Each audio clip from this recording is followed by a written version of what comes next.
Alors, je m'appelle Didier Cotin, je suis rentré dans la police nationale française en 1988. Je suis passé par des services de BAC, brigade anticriminalité. J'ai été motard aussi et en brigade anticriminalité, c'était un nouveau service.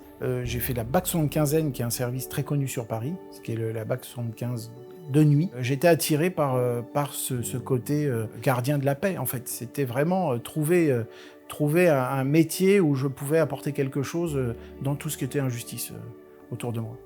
Alors, cette affaire date de 1997. On était deux collègues, deux équipiers motards, et on venait de rentrer, on se retrouvait juste à côté de notre service, puisque on était en fin de service, et on a entendu un message sur les ondes comme quoi un individu roulait à contresens sur les quais de Saône à Lyon. Et quand on est arrivé, on s'est retrouvé face à face à un individu qui courait dans notre direction.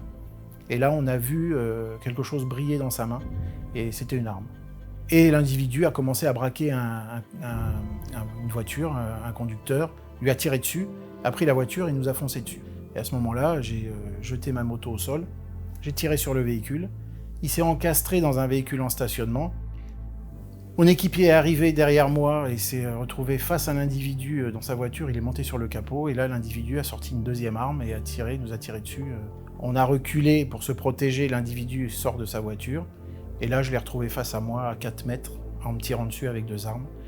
Et j'ai tiré, et l'individu est tombé. En même temps, un collègue est intervenu, qui était hors service, qui était chez lui, qui a entendu du bruit. Tout de suite, il a pris la décision de prendre son arme. Il est sorti de son canapé, il est descendu. Et le fait qu'il soit intervenu nous sauve la vie, enfin me sauve la vie, parce que il a détourné l'attention de l'individu, lui a tiré dessus aussi. L'individu est tombé. Il a continué de me tirer dessus quand il était au sol. Donc il a tiré à peu près 27 fois. Et moi j'ai été touché très rapidement au bras. J'ai continué de tirer. La fin de la situation, c'est que l'individu est au sol, paralysé, blessé par balle. Il a pris 3 balles.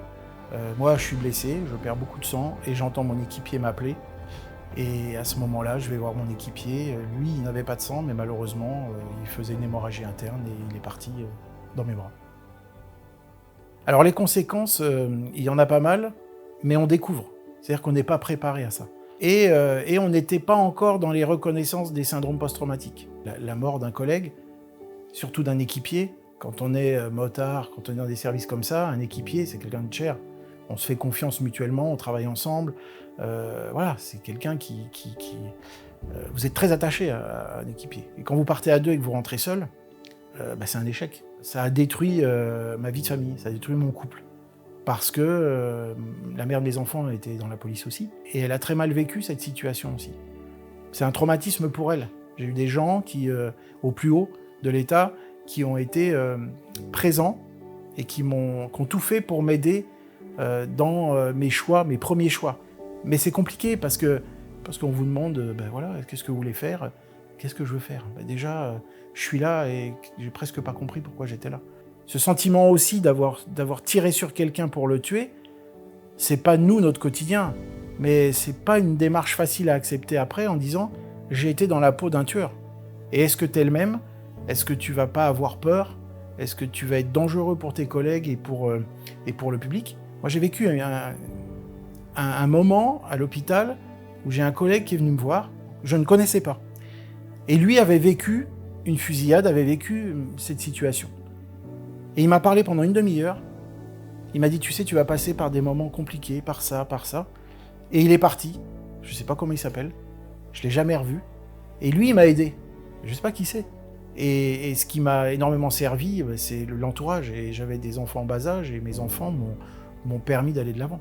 Donc, en fait, je me suis reconstruit en me donnant des objectifs et en me disant, voilà, il va falloir que tu reprennes parce qu'il y a un avant et un après. L'avant-blessure et l'après-blessure. Et cet objectif-là était très important pour moi, c'était reprendre, refaire ce que je faisais, ce que je savais faire. Et j'ai repris à la compagnie moto. Donc je suis retourné chez les motards pour savoir comment j'allais réagir face à des situations un peu délicates. Je me sens très bien parce que en fait, ça a déclenché beaucoup de choses chez moi. C'est-à-dire que j'ai pris ça quand même positivement.